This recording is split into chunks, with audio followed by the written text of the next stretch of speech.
तो चलिए आज की चर्चा शुरू करते हैं। इकिगाई ये शब्द आजकल बहुत पॉपुलर हो गया है। लगभग हर सेल्फ हेल्प सेक्शन में आपको ये मिल जाएगा, पर अक्सर इसका मतलब सिर्फ पैशन या हॉबी तक ही सीमित कर दिया जाता है। हाँ, और यही इसकी सबसे बड़ी गलतफहमी है। ये एक बहुत गहरा कॉन्सेप्ट है, इसकी कई परतें हैं। बिल्कुल, और इसीलिए आज हम इस पर थोड़ी गहराई से बात कर रहे हैं। हमारे पास हेक्टर गार्सिया और फ्रांसिस मिरालेस की किताब Ikigai the Japanese secret to a long and happy life पर आधारित कुछ नोट्स हैं। तो आज हम मिलकर ये समझने की कोशिश करेंगे कि इस पॉपुलर कॉन्सेप्ट के बारे में हमारे सूत्र क्या ऐसे नुक्ते निकालते हैं जो अक्सर नज़रअंदाज कर दिए जाते हैं। हमारा मकसद सिर्फ परिभाषा जानना नहीं है, बल्कि ये समझना है कि क्या ये फिलॉसफी आज की भागदौड़ भरी जिंदगी में वाकई काम कर सकती है। ये एक बेहतरीन सवाल है, क्योंकि इकिगाई सिर्फ लंबी उम्र का कोई सीक्रेट नहीं है, बल्कि ये एक सार्थक जीवन जीने का नजरिया है। यह इस बात की पड़ताल करता है कि जीवन में संतुलन, उद्देश्य और रोजमर्रा की छोटी छोटी खुशियां कितनी जरूरी हैं। तो चलिए इसकी परतों को एक एक करके खोलते हैं। ठीक है, तो सबसे बुनियादी सवाल से शुरू करते हैं। हमारे जो श्रोता इस शब्द से परिचित हैं वो जानते होंगे कि इकी का मतलब है जीवन और गाई का मतलब है मूल्य या कारण, मतलब सुबह बिस्तर से उठने की वजह। लेकिन नोट्स के मुताबिक ये इससे कहीं ज्यादा गहरा है ना? हाँ बिल्कुल, ये सिर्फ कोई वजह नहीं है। इसे ऐसे समझिए कि ये वो काम है जो आपके दिल, आपके दिमाग और आपकी आत्मा तीनों को एक साथ संतुष्टि दे। तीनों को एक साथ? हाँ, ये पैसे या नौकरी से बहुत आगे की बात है। ये वो जुनून है जो किसी को हर दिन आगे बढ़ने की ताकत देता है, तब भी जब हालात मुश्किल हो या कोई बाहरी मोटिवेशन ना हो। ये वो अंदर की आग है जो आपको चलाती रहती है। तो मतलब ये सिर्फ एक लक्ष्य में नहीं हुआ, बल्कि जीने का एक तरीका है। इसी को समझाने के लिए नोट्स में एक बहुत दिलचस्प 4 सर्कल मॉडल का जिक्र है। ये 4 सवाल हैं। आपको क्या पसंद है, आप किस काम में अच्छे हैं, दुनिया को किस चीज की जरूरत है और किस काम के लिए आपको पैसे मिल सकते हैं। कहा जाता है कि इन चारों का जो कॉमन पॉइंट है वही इकिगाई है। हाँ, ये मॉडल इकिगाई को समझने का एक फ्रेमवर्क देता है, एक ढांचा। अगर कोई काम आपको पसंद है और आप उसमें अच्छे भी हैं, तो वो आपका पैशन यानी जुनून बन जाता है। और अगर दुनिया को किसी चीज की जरूरत है और उसके लिए पैसे भी मिल सकते हैं, तो वो आपका प्रोफेशन या वोकेशन बन जाता है। यहाँ मेरे मन में एक सवाल आता है, क्या ये जरूरी है कि किसी का इकिगाई इन चारों सर्कल्स को हमेशा पूरा करे? क्या ऐसा नहीं हो सकता कि कोई अपने पैशन को फॉलो करे, भले ही उससे ज्यादा पैसे ना मिलते हों, और फिर भी वो एक संतुष्ट जीवन जिए? ये बहुत ही महत्वपूर्ण सवाल है। देखिए, ये 4 सर्कल मॉडल एक आदर्श स्थिति है, एक आइडियल सिचुएशन। ये उस जगह को दिखाता है जहां सब कुछ एक साथ आ जाता है। लेकिन असल जिंदगी में संतुलन बनाना ही असली कला है। हो सकता है कोई व्यक्ति अपने प्रोफेशन से पैसे कमाए और दुनिया की जरूरत पूरी करे, लेकिन उसका असली इकिगाई, उसकी सुबह उठने की वजह कोई ऐसा काम हो जो वो हफ्ते के आखिर में करता हो। जैसे बच्चों को मुफ्त में पढ़ाना या पहाड़ों पर ट्रैकिंग करना। इकिगाई इन चारों पहलुओं के बीच एक सामंजस्य, एक हार्मनी बनाने का नाम है। ये जरूरी नहीं कि पैसा और पैशन हमेशा एक ही जगह से आए। असली बात ये समझना है कि आपकी जिंदगी में ये चारों हिस्से मौजूद हैं या नहीं, भले ही वो अलग अलग एक्टिविटीज से आ रहे हों। ये तो बहुत ही प्रैक्टिकल नजरिया है। जिंदगी को हिस्सों में देखने के बजाय एक पूरी तस्वीर की तरह देखना। तो ये तो हुई थ्योरी की बात, लेकिन ये असल जिंदगी में कैसा दिखता है? नोट्स का एक बड़ा हिस्सा जापान के ओकिनावा द्वीप पर आधारित है, जहां दुनिया में सबसे ज्यादा 100 साल से ज्यादा उम्र के लोग रहते हैं। मुझे लगता है वो इकिगाई के जीते जागते उदाहरण हैं। बिल्कुल, और सबसे हैरान करने वाली बात यह है कि उनकी आदतें कोई रॉकेट साइंस नहीं है, बल्कि बहुत ही सरल और जमीन से जुड़ी हुई हैं। शायद इसीलिए हम उन्हें अक्सर नजरअंदाज कर देते हैं। जैसे कि पहली आदत है हारा हाचीबू। इसका मतलब है पेट को सिर्फ 80% भरना, यानी कभी भी ठूस ठूस कर नहीं खाना। दूसरी आदत है सादा भोजन, जिसमें ताजी सब्जियां, चावल और सोया जैसी चीजें शामिल हैं, और प्रोसेस्ड फूड लगभग न के बराबर। ये बातें तो हम सबने सुनी है। हाँ सुनी है, पर ओकिनावा के लोग इसे जीते हैं और उनकी शारीरिक गतिविधि का तरीका भी बहुत अलग है। वहाँ के लोग जिम जाने या भारी भरकम एक्सरसाइज करने पर जोर नहीं देते। इसके बजाय उनकी रोजमर्रा की जिंदगी में ही मेहनत शामिल है, जैसे बागवानी करना, पैदल चलना या घर के काम करना, ये छोटी छोटी लगातार होने वाली मेहनत उन्हें सक्रिय रखती है। उनका शरीर हमेशा काम में रहता है, लेकिन उन पर जिम जाने का कोई मानसिक दबाव नहीं होता। और इसमें 2 और आदतें हैं जिनका जिक्र करना बहुत जरूरी है। चौथी है मुआई। हाँ, मुआय। ये एक सामाजिक ताने बाने का नाम है। इसका मतलब है एक मजबूत सोशल सर्कल जहां दोस्त और पड़ोसी एक दूसरे का भावनात्मक और यहां तक कि आर्थिक सहारा भी बनते हैं। ये अकेलापन दूर करने का सबसे कारगर तरीका है। ये मुआई का कॉन्सेप्ट बहुत गहरा है। ये सिर्फ दोस्तों के साथ गपशप करना नहीं है, ये एक तरह का कमिटमेंट है। ये मुझे मेरे दादाजी की याद दिलाता है।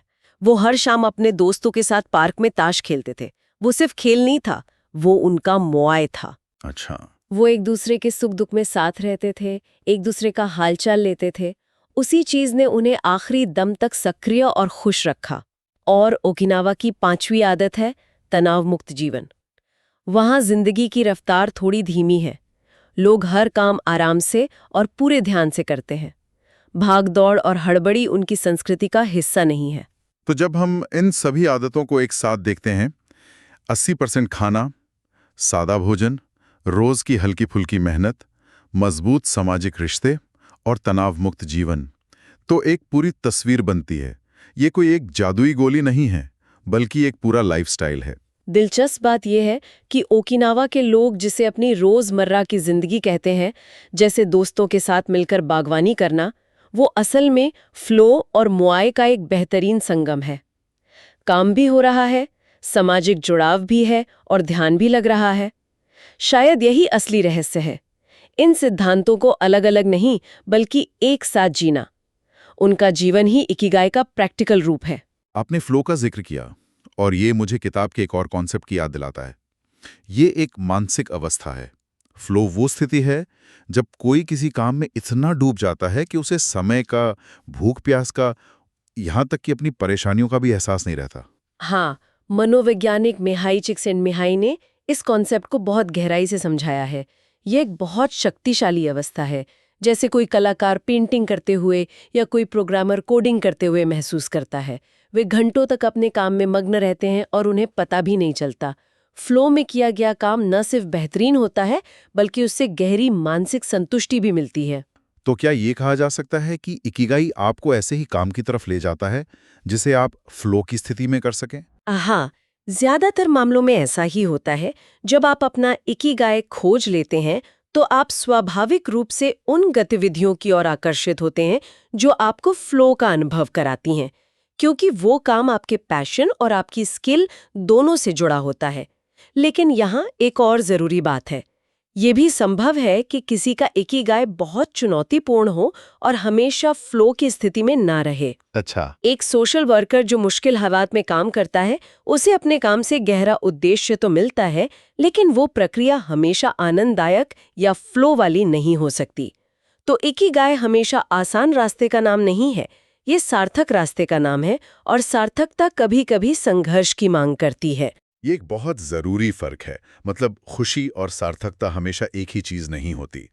तो ये सब बड़े सिद्धांतों की बात हुई, लेकिन इन्हें जीवन में उतारने के लिए नोट्स में कुछ रोजमर्रा की आदतें भी सुझाई गई हैं।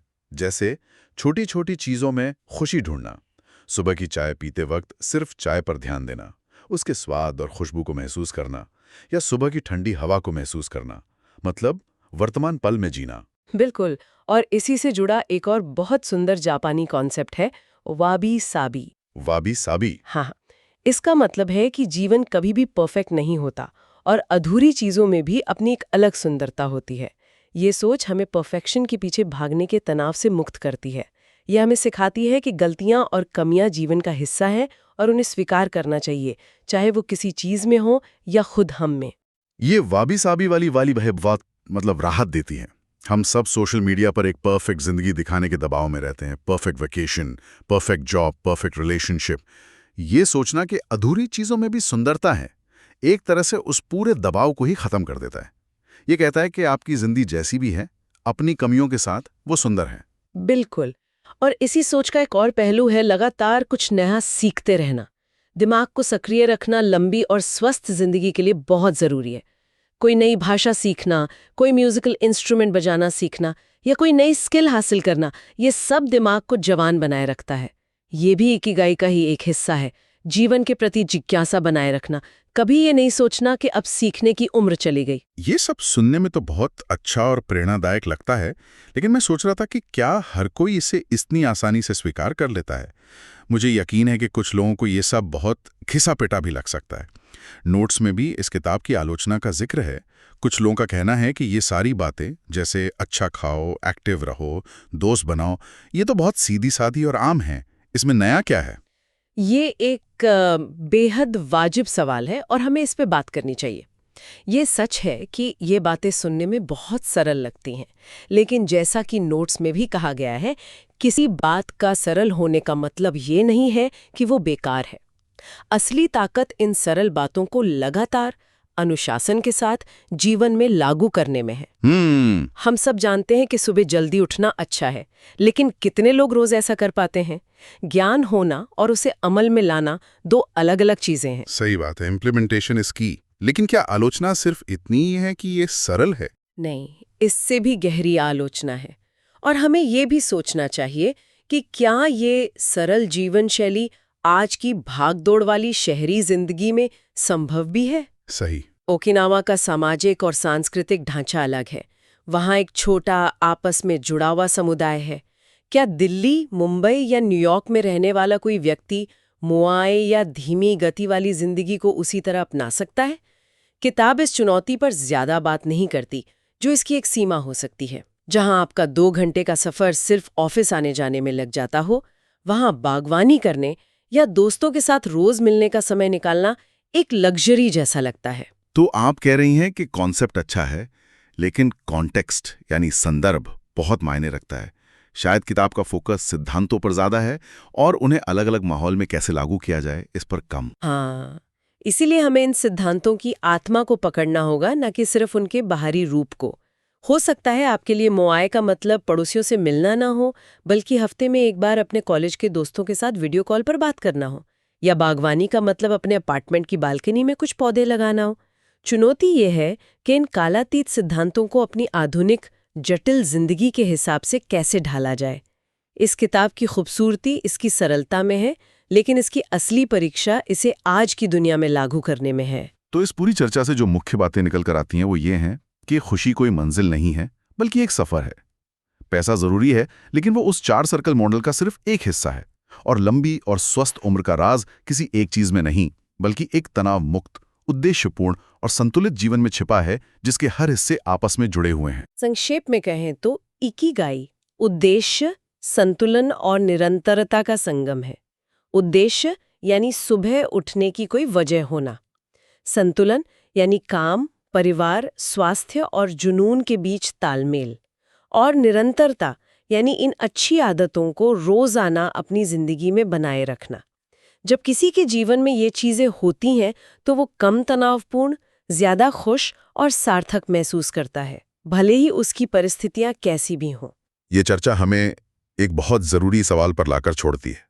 क्या सवाल? ये कि इस सारी जानकारी के बाद कोई अपनी जिंदगी में क्या बदलाव ला सकता है। तो सोचने वाली बात यह है, अगर जीवन से पैसे की चिंता को पूरी तरह हटा दिया जाए, तो वो कौन सी एक चीज होगी जो किसी के लिए सुबह उठने की वजह बनेगी? वो कौन सा काम होगा जिसे कोई बिना किसी बाहरी दबाव के सिर्फ अपनी खुशी और संतुष्टि के लिए करेगा? और उस दिशा में कल से ही उठाया जाने वाला सबसे पहला, सबसे छोटा कदम क्या हो सकता है? शायद इसका जवाब ही इकिगाई की तरफ पहला कदम है।